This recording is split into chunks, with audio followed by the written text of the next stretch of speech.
And it is a sunny day with clouds that are remarkable for those of you who are in the Midwest and stick your head out the window or the door. Beautiful, beautiful cloudy sky, but broken clouds dancing around up there. The cloud people are very happy today. And strong winds. So I think the autumnal shift is upon us. How are you this morning, Barrett? I'm doing pretty good. Yeah, the sky is beautiful. I love this type of weather.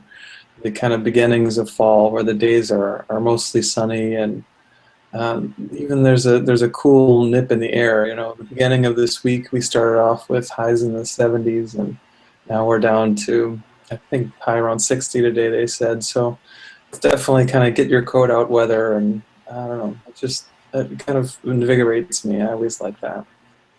Yes, and it is the season of harvest. All the orchards are have become cornucopias for us. We can go there and find not only apples and I guess there's still a few plums around, a few peaches around, but the winter squash and gourds and all sorts of magical things.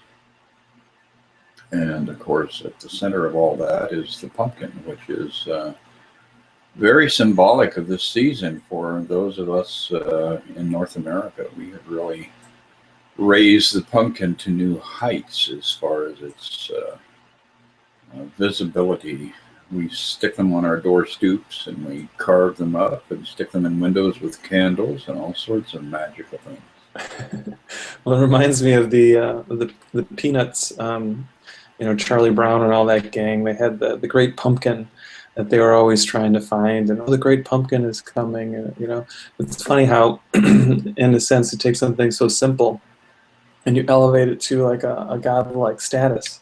And in so many ways, the Course talks about us doing that again and again and uses the word idols for us to see that, that we're always placing our power in something outside of ourselves. And ultimately, we can kind of begin to detach. We can begin to remove those attachments. Doesn't mean we can't have fun with it. We can still watch the Halloween special on TV when it comes out and enjoy it, but we just don't take it as seriously.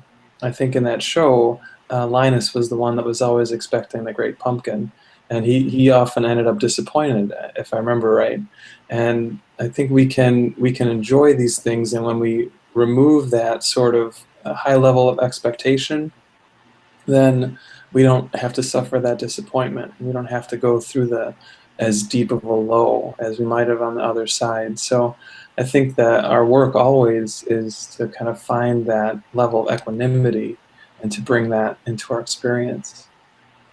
Well, that's an absolutely beautiful analogy, and I am very much in alignment with that. I do find it interesting that in my childhood, that Halloween was kind of a fun, brief blip on the radar, but now it has become a significant period of celebration. And I think that the Peanuts gang actually contributed to that because it made it very kid friendly, and we all see our children or our grandchildren through these different veils of reality. So a lot of people relate to their own kids in the sense of seeing them reflected in the Peanuts gang and in the Winnie the Pooh themes and all that sort of thing. So it is interesting how we do craft all of these identities, our principal identity, and then a multitude of other aspects of that.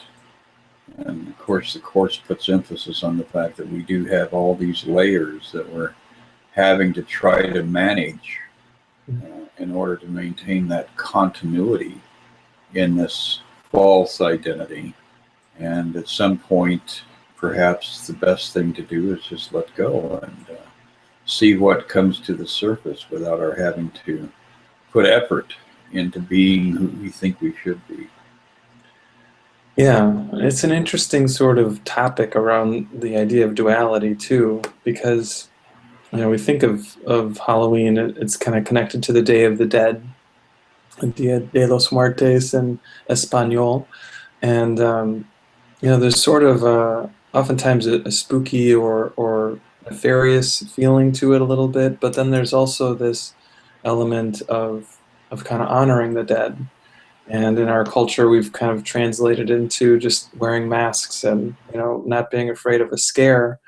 Um, but whatever of those interpretations we have around that holiday, um, when we remove the sting of death and the sting of loss, then all of those kind of horrifying nightmare kind of energies or feelings we have around them, we turn into the kids around it and we can just have fun.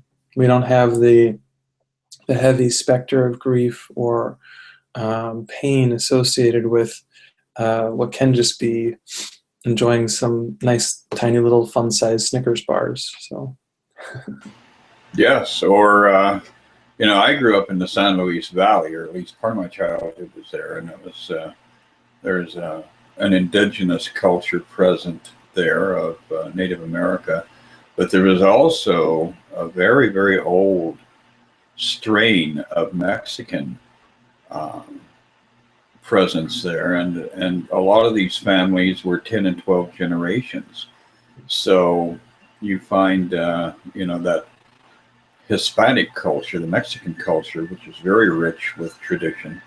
And when they were celebrating the Day of the Dead, they would all, pack a lunch and go to the cemetery and hang out with whoever it was that had most recently departed, or somebody that was, an anchor in the current family ancestry. But at the end of the whole event, they would have these wonderful little sugar cubes that were carved into skulls. And so you were able to depart from the cemetery by crunching away on a human skull made out of sugar. So how cool is that? That is, it's a sweet form of cannibalism. Yeah, and I think that when we when we can have that perspective around all the things that are happening in our life, even the specter of death can be sweet like that. And it's not like we ever necessarily want it, but we can be respectful. We can know that, in a sense, even if it's a loved one who's passed on, that they're still here. And I kind of like that tradition. I didn't know all those details of kind of going there to the cemetery. Not that the departed are really at the cemetery, but it's a reminder that they're really always with us and that there's no real cause for us to feel separate. We can always be choosing that feeling of togetherness no matter what is happening in our lives. Exactly. And that actually is kind of a fun lead in to what we're looking at today. Should healing be repeated? In other words, are the dead really dead, or did our prayers and attention to the truth of them have some kind of an effect? So, what is your thought, Barrett? Should healing be repeated? Do you need to go back to the food trough over and over again and get the sacred oats to resurrect the dead? There's that saying, more? Can I have some more, please? Can I have some more healing, please? Yes, that's young Oliver at the orphanage. Absolutely. Exactly. You read my mind. And it's, I think he asked the question just to kind of set up his own answer, which he says pretty clearly here. He says, the question really answers itself. Healing cannot be repeated. If the patient is healed, what remains to heal him from? So, I mean, he says right at the top, he answers his own question. And I think it's a good point, because we think that, healing has some connection to our physical. And, I think that we're ultimately talking about the mind here, that the mind is what gets healed. And on a deeper level, what he's saying is that healing is already accomplished, that we are all completely healed and whole. There is no pain, there is no suffering, there is no tragedy that we really need healing from. We just really need to awaken to the fact that we already are whole and complete and perfect. Now, obviously, that's not our experience. We bump our shin on the table and it doesn't feel like we're healed. It feels like we're in pain. So I think he's talking on multiple levels here, and he's helping us to realize that the level of healing that we want is the deepest one. To realize that the world is not really happening to us, it's happening from us. And because of that, we can't be a victim of anything that happens here.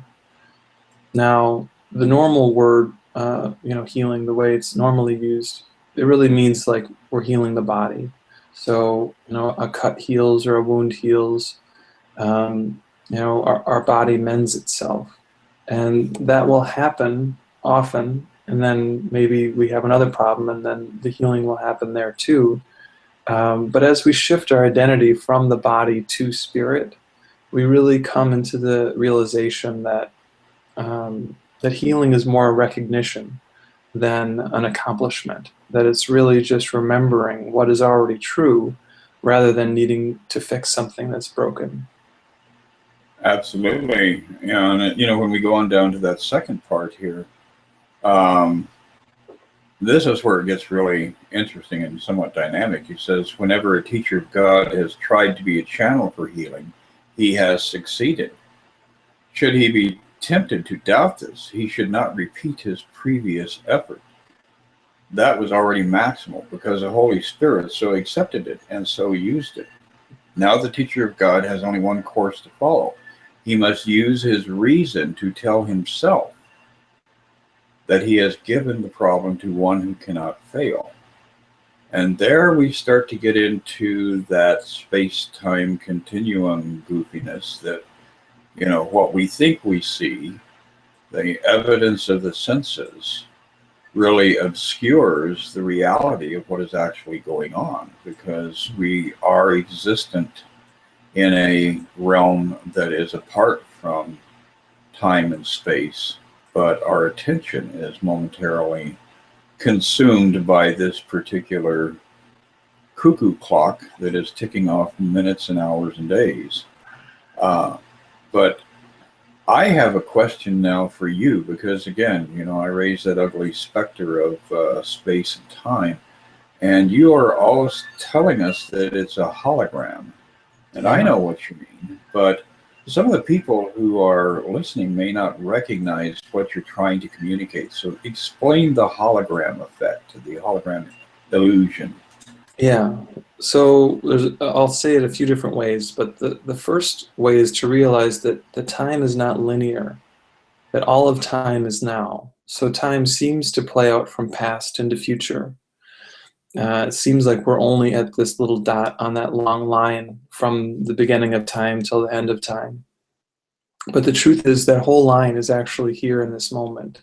There is no time that is not now. So that means all of our seemingly past lives are happening now. All of our potential future lives are happening now. And they can all be healed now because that's really the only time there is. Now, to get into the idea of a hologram, the basics of what a hologram is there's a holographic plate that a laser shines into, and then an image appears that can be 3D image. Now, when you have the whole plate, you have, say, an apple. Now, if you crack the plate, what most of us would expect is you shine a laser into one half, you'd get half an apple on one and the other half of the apple on the other. But interestingly, that doesn't happen. When you shine the laser on each half, you just get two smaller apples. So, and if you keep breaking it up, you keep getting more and more apples. What that says is that the whole apple is in each part of that holographic plate. And similarly, all of time and space is in any part of time and space. So all of the universe is actually in you, and you are in all of the universe. So that's really what I mean when I say that it's all a hologram. Now, to take that a step further, that whole hologram is not true either. That hologram is the dream that we are awakening from. And ultimately, we'll come to see that that is not true. But I think that perspective helps us to know that there's really nothing that's separate from us. And that idea that there is no separation is really key to our healing. Exactly. And, the thing that's interesting about the holographic plate that you mentioned, which is in fact the negative, that the image is projected through or from is that when you see a holographic negative, it looks like a bunch of fingerprints. It's all mushed up, and there's really not much there that you can actually identify. It looks kind of crazy. But then that goes back to one of my favorite themes around the idea of God and our source, which is that all of this comes out of an abstract state of being. You know, you look at the plate, it's abstract, it makes no sense at all from this linear realm. But in reality, you know, if you look at the nature of God, God is this abstract totality. But when you start to, you know, play into that realm of the idea of separation, that's the projection that comes out of this abstract state. So you could say God, which is the totality of everything that is represented in the state of nothingness. From that nothingness, everything pours forth. And that is a very enchanting concept. So, you know, every blade of grass, every beautiful rainbow that we have experienced, it exists in eternity. It's not as fleeting as this world tries to make us believe. It's always there. It's always available to us within that abstract beingness of God. And as we enter meditation, as we enter that union with God, we're able to access all of the beauty that we thought was lost in life. Yeah, and an idea that fits with that pretty strongly too is that we are thoughts in the mind of God. You know, the Course says that you are a thought in the mind of God. And if you consider that, then really what we see is that all of this is happening in the mind. So everything that you were just talking about, every, you know, rainbow, every blade of grass, every experience here in the world of time and space is it's all happening in the mind. And because of that, then we can choose something different. We can choose to realize that we don't have to suffer because of anything here. And even with that, we don't have to feel happy because of anything here. Now, it's a little strange to say that. You know, we think, well, if there's a beautiful rainbow and I feel happy, then that's good. But what we can come to see is that the happiness is not coming from the rainbow. The happiness is coming from that internal dwelling of happiness. The rainbow seemed to trigger it, but it's not the source of it. And the reason I think that that's actually a crucial idea is it means that even when it's a cloudy day out, that indwelling source of happiness is still there. You know, when the earthquake is happening, that indwelling source of happiness is still there. We can be in that place of happiness in the face of, you know, the beautiful day and in the face of the seeming horror that every now and then happens here in the world.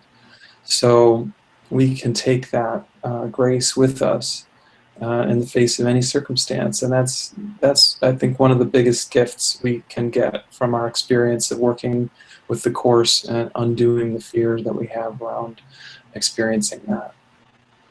Yes, and in addition to the fear is the doubt. You know, and this part of what we're looking at here in this current theme of should healing be repeated, is looking very deeply into that tendency for us to doubt.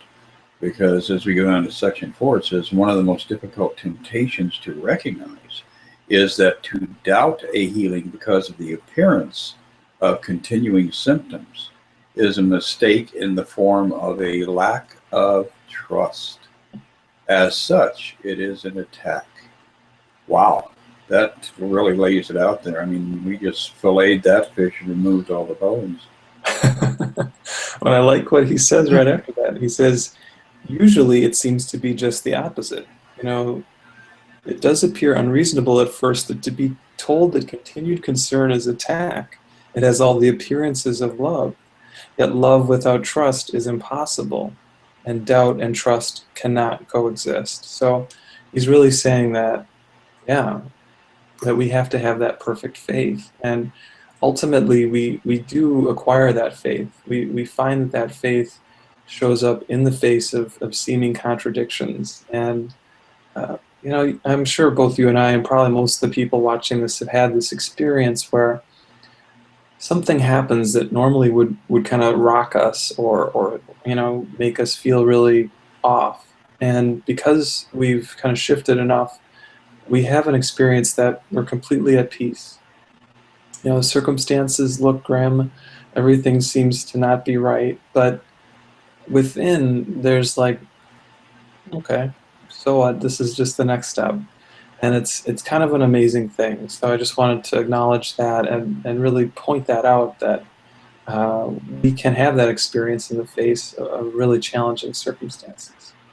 Undoubtedly. And, that for me goes in that direction of I don't like to share an image of or a paradigm of warriorism in relationship to spirituality, but we do have to be spiritual warriors in one sense, in that we have to have that radical faith and radical trust. And we have so many brilliant examples of that from Jesus right on down the line, and actually even from the Buddha right on down the line. We have over and over again throughout history these stories of people who looked illusion in the face and said, no, I don't accept this. This isn't truth. And when we can get our shields and our swords directed in that direction of saying, peace be still to the raging storm, then we're living as we have seen others live who have risen to spectacular heights and are sharing these amazing experiences for the journey for all of us. Yeah, and I think that line of looking illusion straight in the face is really the linchpin. When we have in our mind and have that experience that what's playing out in front of us is actually just a dream. When we realize we're dreaming, when we're having a dream in bed at night, the monster still might be there, but the fear is completely gone. We're like, okay, well, all right. The monster's going to roar. Oftentimes in the dream, as soon as we have that realization, the whole scene changes. We're like, oh, all of a sudden the monster is our friend and we're having a tea party or something, and circumstances in our life may not change as dramatically. Sometimes they do. But what does change is our experience of them. All of a sudden, we're not feeling threatened. We're not feeling upset. And I was just sharing before we started talking today about feeling a little upset by an interaction with my landlord, and just realizing that that's not something to be upset about. There's no real monster there. I can look that straight in the face and be completely at peace and be completely in compassion, even if we're not seeing eye to eye about something. So I think bringing it back into the kind of real world, sometimes those examples can show us how we can use these ideas as we keep on living here. Yes. I know that I personally can attest to, I was just actually reviewing this in my mind a little bit earlier today, how some of those moments in my life that I look back at that I thought were my worst, experiences in life were actually guiding me to a place where I am now. And if it had not been for those events, I probably would have been in a box. Well, at least my body would have been in a box in the ground somewhere else. So, we really have to step back from that inclination to decide, oh, this is awful, this is going to ruin my life, I'm going to go over here and weep in the bushes for the next 10 days and pout, and just get over it, and you'll discover that all of this is lining up so that ultimately your best and highest interest comes forth at the end of the journey. It's beautiful. I think that's a good way for us to kind of bring it on out as we step into the season here of pumpkins and hay bales and tricks and treats. Hopefully we can have more treats and tricks as we go forward this October. Absolutely. And I'll mention that Barrett and I are getting ready to plan some more events coming up. So stay tuned, because I think we have something that might be bubbling up in November where you can come and share a discussion and an afternoon with the two of us. And how cool would that be? And on on the event kind of calendar, coming up here in the Chicago area is Gary Renard is going to be here on October 17th. He's doing a Saturday benefit for Joe Wolf's prison ministry, where he sends prisoners books like The Course in Miracles and other spiritual titles. So if you want more details on that visit, you can go to Gary's website, which is GaryRenard.com. And we'll be giving you updates on our next event as we get that planned. Yes, absolutely. And I'll have to stop down and see Gary. I haven't seen him in a long time. So I always love it. I always have a good time at Gary's workshops. yes. So if you're in the Chicago region, or northwestern Indiana, or southwestern Michigan, or Wisconsin, give a consideration to stopping down mid-month in October and having an experience with Gary Renard, and perhaps you'll meet Barrett and myself there also. It'd be great to meet you face to face. We love connecting with everyone virtually, but there's always something a little fun about that, meet space connection, so to speak. Yes. Well, Barrett, this was an amazingly good meal of spiritual content. So I'm looking forward to our next connection. Likewise, Chris, I will see you in a week. Sounds great. Bye. Bye.